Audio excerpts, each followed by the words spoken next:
ఆంధ్రప్రదేశ్ రాష్ట్ర హోంమంత్రి అనిత సంచలన వ్యాఖ్యలు చేశారు. ఒక పార్టీకి చెందిన పత్రిక టిష్యూ పేపర్ మాదిరి మారిందంటూ మండిపడ్డారు. ఒక కుటుంబం గురించి వార్త రాసే ముందు ఆలోచించాలని ఆమె సూచించారు. ప్రైవేట్ స్కూల్ ఒక బాలికపై అర్ధరాత్రి లైంగిక దాడి జరిగినట్లు వార్త ప్రచురించారు. వైద్యులు ఎక్కడా కూడా సెక్షువల్ వేధింపులు జరగలేదని నిర్ధారించారని తెలిపారు.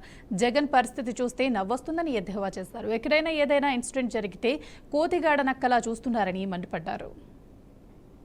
ఈరోజు కొన్ని సందర్భాల్లో సాక్షి పేపర్ అని ఒక పేపర్ పెట్టుకొని దానికి ఒక క్రెడిబిలిటీ లేకుండా అది సాక్షి న్యూస్ పేపరా లేకపోతే ఒక సాక్షి టిష్యూ పేపరా అన్నట్లుగా సాక్షి పేపర్లో రాసినవన్నీ కూడా అబద్ధాలే, సాక్షి పేపర్లో రాసిన కథనాలన్నీ కూడా అబద్ధపు కథనాలే అన్న విధంగా ఈరోజు సాక్షి పేపర్లో చాలా కథనాలు వస్తున్నాయి. నేనేమంటానంటే ఎవరు పేపర్లలో నడుపుకోవచ్చు, ఎవరు టీవీలో నడుపుకోవచ్చు, కానీ క్రెడిబిలిటీ అన్నది ఒకటి ఉంటుంది, ప్రజల తాలూకా సెంటిమెంట్ ఒకటి ఉంటుంది.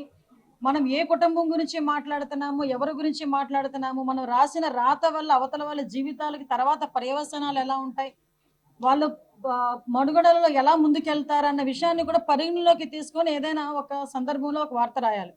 ఎక్కడైనా ఒక వార్త రాసాము అనుకుంటే అవతల వాళ్ళకి మంచి జరిగేటట్టుగా రాయాలి తప్పించి వాళ్ళని వీధిలో పెట్టేటట్టుగా రాసే పరిస్థితి రాకూడదు.